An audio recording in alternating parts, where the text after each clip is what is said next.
This is a video lesson over supporting characters. Our essential question is how can we intentionally create supporting characters that add to theme and plot of our stories? We'll continue to use Harry Potter as a reference. First, what are supporting characters? They are necessary to the story because these characters reveal details, motivates the protagonist, foils the protagonist, meaning causes problems for them, or helps define the story's setting. The secondary character almost always interacts with the protagonist on some level through dialogue or a memory that the protagonist has of this character.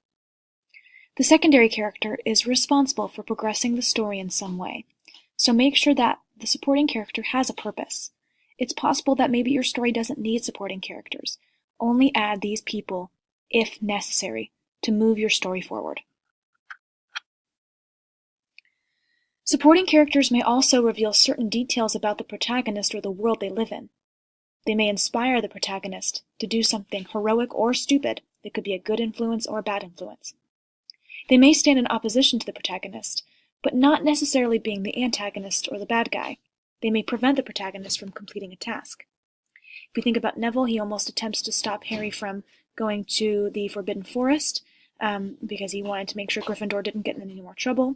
Even though he had good intentions, he was trying to prevent the protagonist, Harry, from completing a task. Some tips for writing supporting characters. Don't get caught up in creating too many details for them. Don't create too many supporting characters. Make sure they help develop the protagonist.